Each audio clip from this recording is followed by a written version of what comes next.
차량 운동학 강의 시작하겠습니다. 이번 시간은요, 움직이던 차량에 반대에서 힘을 주면은요, 어떻게 속도가 변하는지 살펴보고요. 그리고 엔진 회전수, 그리고 기어비를 활용한 속도를 어떻게 산출하는지에 대해서 살펴보도록 하겠습니다. 먼저 움직이던 차량에 반대 방향에서 힘을 주었을 때입니다. 일정한 속도로 달리던 자동차에 반대 방향에서 정해진 시간 동안 물리적 힘을 가하면은요, 속도는 감속하게 되겠죠. 예제를 보면서 살펴보도록 하겠습니다. 35m/s의 속도로 달리던 질량 2000kg 차량에 반대 방향에서 1000N의 힘을 8초간 준 후에 속도는 얼마인가 라는 것이 나왔습니다. 문제를 보시면요, 이 35m/s이 처음 속도가 될 것이고요, 또 질량이 주어졌고요, 반대 방향에서 힘을 줬습니다. I는 FT죠. 힘 곱하기 시간입니다. 즉 충격량이죠. 그럼 충격량 하면은요, 운동량의 변화량이라는 것을 생각해야 되겠죠. 그래서 이 충격량은 운동량의 변화량을 활용해서 문제를 풀 것이고요. 또 하나는요, F는 ma죠. 그래서 F는 ma를 활용해서요, 가속도를 산출한 다음에 나중 속도를 산출하는 방법으로 문제를 풀어갈 것입니다. 이 문제는요, 1차 시험에서 여러 번 나왔었습니다. 정보 살펴보죠. 처음 속도가 35m/s이었습니다. 근데 반대 방향에서요, 1000N의 힘을 8초간 주었습니다. 처음 진행 방향이 플러스였으면요, 힘도 벡터이기 때문에 반대 방향에서 오잖아요. 그래서 마이너스 1000N이 됩니다. 먼저 충격량은 운동량의 변화량을 활용한 문제풀이입니다. 충격량은요, I는 FT이죠. 그래서 힘 F는요, 마이너스 1000N이었고요. 시간은 8초였습니다. 그래서요, 마이너스 1000 곱하기 8은요, 마이너스 8000N이 되었습니다. 그러면 충격량은 운동량의 변화량입니다. 그래서 I는 FT고요. F는 ma죠. 그리고 가속도의 기본식이요, T분의 VE-VI잖아요. 그래서 이 A에요, T분의 VE-VI를 대입할 겁니다. 그래서요, I는 M 곱하기 T분의 VE-VI 곱하기 T가 됩니다. 여기 ET하고 ET는 삭제가 가능하겠죠. 그래서요, M 곱하기 VE-VI가 됩니다. 그러면 이게 운동량의 변화량이죠. 여기에서요, 우리가 구하고자 하는 것이 VE죠. 나중속도잖아요. 그러면 나중속도 기준 이항 정리합니다.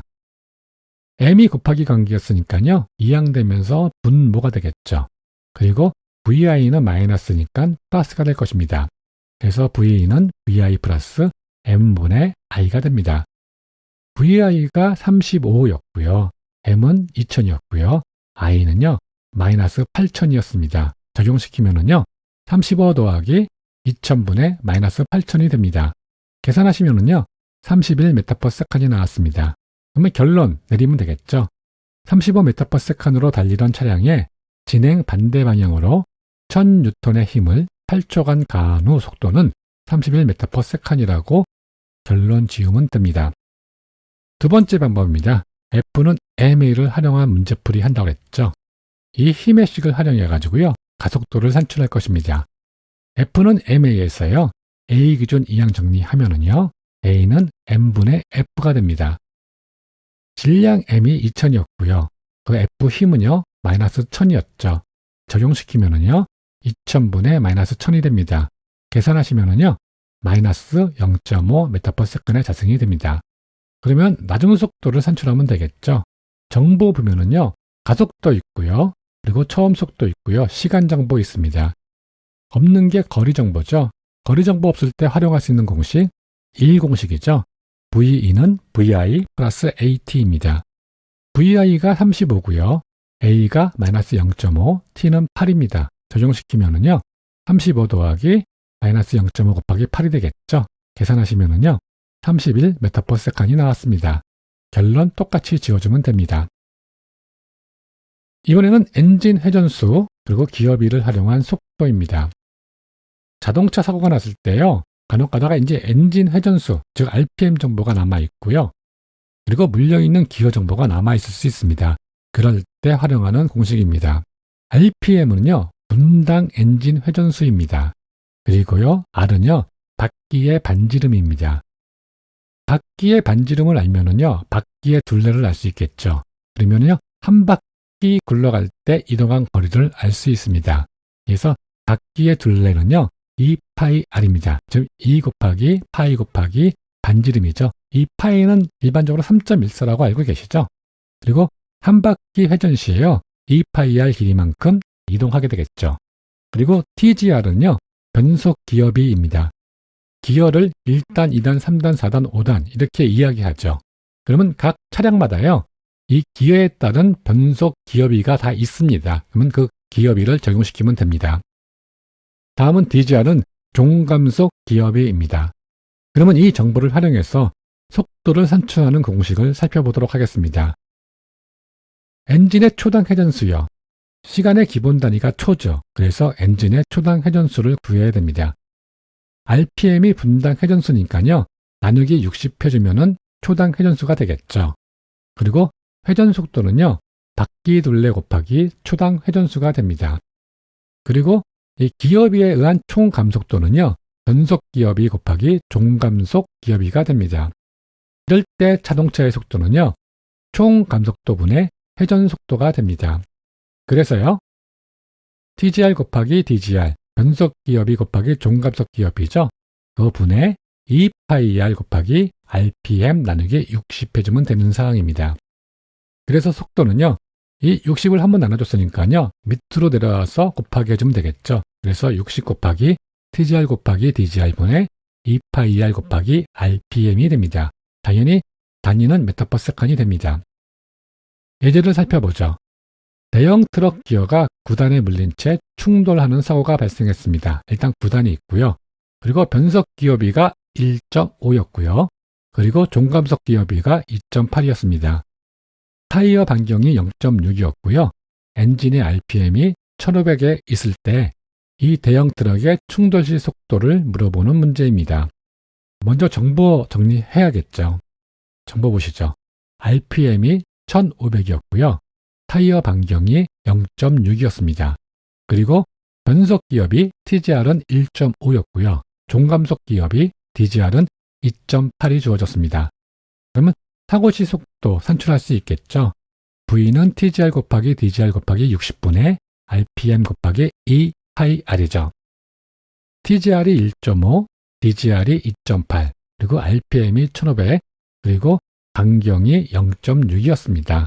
이거 적용시키면은요, 1.5 곱하기 2.8 곱하기 60분의 1500 곱하기 2 곱하기 0.6 곱하기 3.14가 되겠죠. 그래서 계산하시면은요, 22.43ms/s이 나왔습니다. 곱하기 3.6 하면은요, 80.75km/h가 나오네요. 결론 내주면 되겠죠. 대형 트럭의 충돌 시 속도는 22.44ms/s 또는 80.75km/h라고 써주면 됩니다. 예제 2번입니다. 충돌한 사고 차량을 조사해보니 엔진 RPM이 1800이 주어졌고요. 기어는 5단의 변속기 기어비가 1.2고요. 종감속 기어비가 2.5였습니다. 사고 차량의 타이어 규격을 살펴보니요. P225-55R 18이었습니다. 사고 차량의 충돌 시 속도를 구하십시오 라는 문제입니다. 여기서 1인치는 25.4mm입니다. 이 타이어의 규격을 가지고요. 타이어의 반지름을 산출해야 되겠고요. 그 다음에 사고 차량 속도를 산출하면 되겠죠. 그래서 먼저 타이어의 반지름 살펴보도록 하겠습니다. 타이어의 규격이 P225-55R 18이었습니다. 그러면 타이어의 규격에 대해서 알아야 되겠죠. 정보를 살펴보도록 하겠습니다. 이 225는 단면 폭입니다. 이 타이어의 폭이고요. 그리고 이 55는 평면 비입니다. 그리고 이 마지막에 18은요. 님 바깥지름, 즉 이 타이어의 이 안지름이 됩니다. 그리고 이 타이어의 안지름은요. 항상 인치로 표시하고 있어요. 그래서 1인치는 25.4를 곱해줘야 되는 사항이 되겠죠. 먼저 님 바깥지름 먼저 살펴보도록 하겠습니다. 18인치 곱하기 25.4죠. 그러면 457.2mm가 나왔습니다. 님 바깥지름을 구했으니까요. 이 단면 높이를 구해야 되겠죠. 이때 활용할 수 있는 게 평면비는요. 단면 폭분의 단면 높이 곱하기 100입니다. 구해야 될 게 이 단면 높이잖아요. 그럼 단면 높이 기준 이항 정리하면 되겠죠. 그럼 단면 폭이 이항하면서 곱하기가 되고요. 이 100은 이항하면서 나누기가 되면 되겠죠. 그래서 단면 높이는요. 평면비 곱하기 단면폭 나누기 100이 됩니다. 그럼 평면비가 55였고요. 단면폭이 225mm였습니다. 그래서 55 곱하기 225 나누기 100이 되겠죠. 그래서 계산한 값이 123.75mm가 나왔습니다. 그러면 타이어의 반지름 이제 산출할 수 있겠죠. 이 단면 높이가 두 개니까요. 단면 높이 곱하기 2 더하기 님 바깥지름 해주면 되겠죠. 그리고 나누기 2 해주면은 반지름이 되겠죠. 그래서 단면 높이가 123.75mm였고요. 님 바깥지름이 457.2mm였습니다. 그래서요. 123.75 곱하기 2 플러스 457.2 나누기 2가 됩니다. 그래서 나온 값이요. 352.35mm가 나왔습니다. 사고 차량 충돌 시 속도 우리가 구할 수 있겠죠. RPM하고 기어비하고 타이어 반지름을 활용하면 됩니다. 정보 정리해 보겠습니다. RPM이 1800이었었고요. 변속 기업이 TGR이 1.2였고요. 종감속 기업이 DGR이 2.5 주어졌습니다. 그리고 방금 구한 타이어 반지름 R은요. 0.35m가 되겠죠. 그러면 충돌 시 속도는요. V는 TGR 곱하기 DGR 곱하기 60분의 RPM 곱하기 2파이 R이죠. TGR이 1.2, DGR이 2.5, RPM이 1800, R이 0.35였습니다. 적용시키면은요. 1.2 곱하기 2.5 곱하기 60분의요. 1800 곱하기 2 곱하기 3.14 곱하기 0.35가 되겠네요. 계산하시면은요. 21.98m/s이 나옵니다. 그리고 곱하기 3.6 해주면요. 79.13km/h가 됩니다. 결론 내주면 되겠죠. 사고 차량의 충돌 시 속도는요. 21.98m/s 또는 79.13km/h라고 적어주면 됩니다. 여러분들 수고 많으셨고요. 다음 시간에 찾아뵙도록 하겠습니다.